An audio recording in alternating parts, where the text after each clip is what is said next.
2014 সালে হয়েছিল বিনা ভোট, 2018 সালে হয়েছিল রাতের ভোট, 2024 সালে আমরা দেখেছিলাম ডামি ভোট। ফ্যাসিস্ট শেখ হাসিনার পতনের পর ভেবেছিলাম 2026 সালে হবে আসল ভোট, কিন্তু 2026 সালে হয়েছে ম্যানেজ ভোট। লন্ডন থেকে ওই মুফতি সাহেব এসে জনগণের সমর্থন আদায় করতে না পেরে প্রশাসনকে ম্যানেজ করে, ডিপ স্টেটকে ম্যানেজ করে, কমিশনকে ম্যানেজ করে, সরকারকে ম্যানেজ করে ম্যানেজ ভোট আয়োজন করেছে। এখানেই শেষ নয়, তারা ভোটের পরে ঝাঁপিয়ে পড়েছে নির্মমভাবে জনগণের উপরে।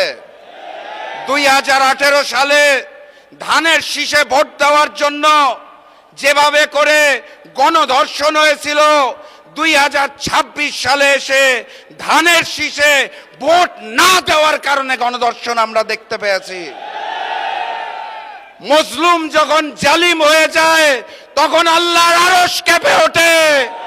আমি লন্ডনের মুফতি আর নতুন জালেমকে বলতে চাই, মজলুমরা হারতে জানে না, মজলুমরা কাঁদতে জানে না, মজলুমরা থামতে জানে না। আমরাও থামবো না ইনশাআল্লাহ। বিজয়ের পথে যাত্রা শুরু, জীবন অথবা মৃত্যু। আসসালামু আলাইকুম। আলহামদুলিল্লাহ রাব্বিল আলামিন, আসসালাতু আসসালামু আলা রাসূলিল কারীম ওয়া আলা আলিহি ওয়া সাহবিহি আজমাইন।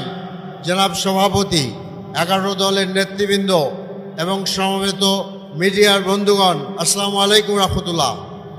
জুলাই আন্দোলনের একটি রক্তাক্ত বিপ্লবের পরে আমরা আশা করেছিলাম দেশে একটি সুন্দর নির্বাচন করে গণতন্ত্রের যাত্রা শুরু হবে।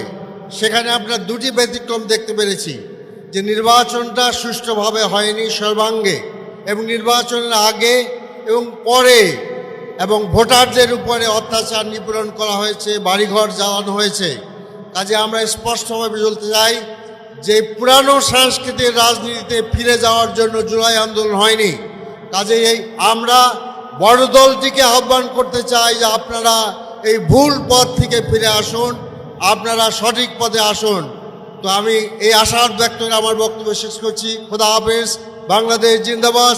11 দলীয় জোট জিন্দাবাদ। সংগ্রামী ভাই এবং বন্ধুগণ, এই পর্যায়ে বক্তব্য রাখছেন জুলাই 14 সম্মুখ সারির নেতা